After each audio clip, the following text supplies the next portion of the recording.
Ixion is a space station simulation game from developers Bulwark, who are more well known for their squad-based tactics games such as Warhammer 40k Mechanicus.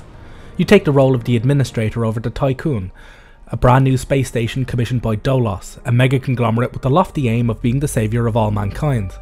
Of course, this aim immediately marks out that something sinister is lurking under the slick, glossy surface of all the corporate propaganda. Your first goal is to get the station operational and build the new experimental Vol engine, which was designed for interstellar travel. All is going well until you fire the engine up for your first jump, and it ends up destroying the moon and setting off a catastrophic event, known in-game as the Luniclism. The Tycoon then arrives after an unknown amount of time to find that the Dolos has been declared an enemy of humanity, and that the Earth is no longer habitable.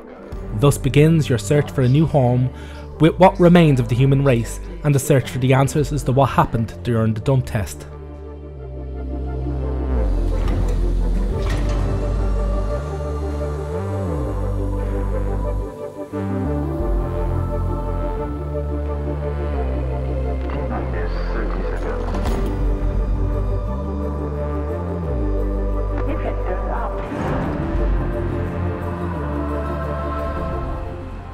Ixion blends a number of odd gameplay mechanics together to create a complex gameplay experience. Think of a combination of Frostpunk with Startopia, mix in some Airborne Kingdom, and you're pretty much on the money with what you can expect, which is an awful lot.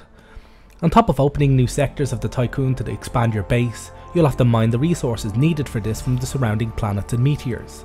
This requires you to build and maintain a fleet of ships, which need docking stations to function. These resources must be refined, stored and fabricated into more advanced components as the game progresses. Furthermore, you'll need to manage your crew. As you can't rely on natural reproduction and cloning doesn't exist, to expand your workforce, you'll have to recruit the cryopods of frozen survivors and integrate them into your crew. This leads to several headaches as they attempt to come to terms with the death of the Earth and deal with the potentially being the last humans left alive. So you can add large-scale collective trauma management to your to-do list.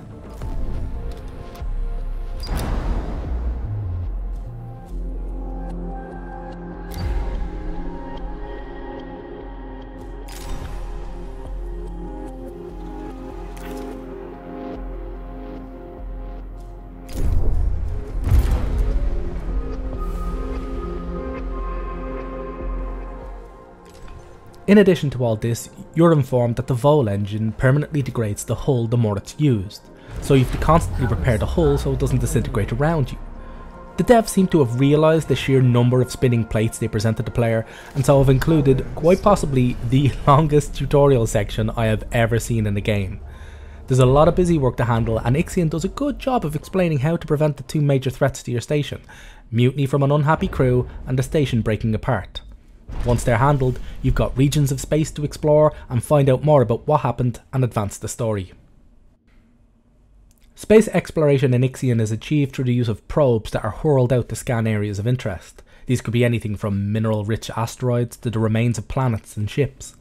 Your mining and cargo fleets will take care of the former, while your science crews will take care of the latter. Each science expedition takes the form of an event where you must decide what action to take. The outcome of these is central to uncovering the mystery of the plot, and they really help break the monotony that creeps into the gameplay. Each one adds something to your understanding of what is going on in the form of either new technology or a scrap of information. They can also just as easily result in disaster, killing the crew, destroying the ship, or even worse. And it is these events that are the main driver of Ixion's plot. And they do a good job of keeping a hold of your attention as the realization dawns that it's going to need a bit more than a set of coordinates to save humanity. Graphically, Ixion is quite polished. The buildings are well detailed, and some of the more advanced higher tier constructions are really impressive. The Tycoon itself is richly detailed and can be viewed from all angles from the exterior viewpoint. It's quite satisfying to watch it grow as you add more to the superstructure, such as more advanced engines and an ever increasing array of solar panels. The exceptional music sets up the dreamy feel for life in space. It's relaxing and ethereal and avoids distracting from the gameplay. If I could level any criticism at the soundtrack, it's that there's not enough of it. The track loops are too short at times for the protracted nature of the gameplay, and there are occasions where there's huge tracts of silence.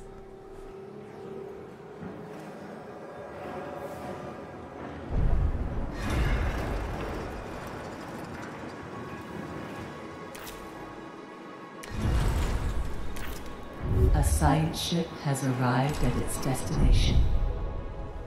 There are similar lapses in the gameplay too. The balance in the production chain is razor thin. Get one small aspect incorrect, slightly over-specialise in one resource for example, and you'll have essentially soft-locked the game unless you spot the issue early on. This was one of the crowning issues with Ixion for me. The game is built in such a way that you can plough on, often for hours, before the effects of a bad decision become known, and the creeping dread that you'll have to restart from a save point led me just quitting the game often a number of times. It's almost roguelike in its cruelty. That isn't the only glaring issue either. The other major one is relying on grand mission objectives to end each chapter. These will be something like unlock a specific number of sectors and make sure they've enough battery power to last a certain length of time, and these bring the game to a grinding halt, usually right when you've exhausted most of the events in the system and you're clamouring to jump to the next one. One particularly egregious one is to thaw out 2000 cryopods, a task which could take hours depending on how you've set out your station, and could result in a huge amount of frustrating tinkering as you retool your sectors to deal with the needed infrastructure to accommodate that huge influx. Most of the time, you'll just reload a save and design with the knowledge of the tasks in mind, which turns the game into a rote procession rather than an evolving puzzle that you have to adapt to and figure out on the fly. Hit an objective that will require hours of rejigging? Just reload and aim for that from the beginning. By making Ixion's doom spiral so severe, the devs have inadvertently killed off the organic design nature of the game, which is one of its central tenets.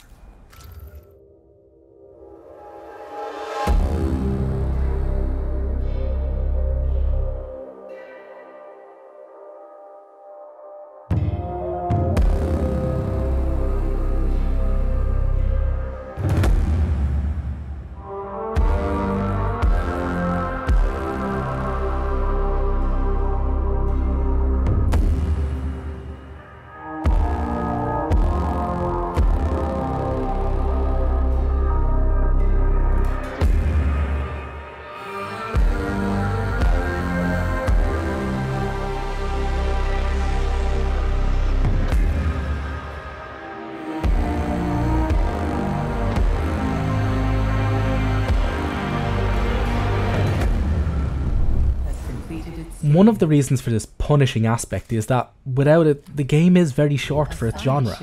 Once you've sussed out the core mechanics and gotten a hang of the more advanced development, it should take you no more than 20 hours to get from start to finish. Plus, the story-heavy bent Ixion takes also eliminates any replayability. Once you've soldiered through to the end, that's it for you. There's no reason to go back. All told, Ixion may take up around 45 hours of your time, and that's not a huge amount for this kind of game. Just ask any fans of the previously mentioned Startopia or Frostpunk how far 45 hours will get into your game, and they'll just start laughing at you. In summary, I liked what Bulwark attempted to do here. They've combined the solid space sim with some exploration and tied them together with a surprisingly good story. The mechanics are interesting, they all knit well together, and when combined with a superb soundtrack, it all makes for a compelling and addictive a package. This is a real time sink of a game, and one you'll be looking forward to playing until the very end. It does take a bit of a turn in the final chapter, and there are awkward bits where the gameplay plateaus for just no reason, but they don't detract from what is, overall, a very well realised and deep experience. Just maybe hold off on this if you're a novice to the genre.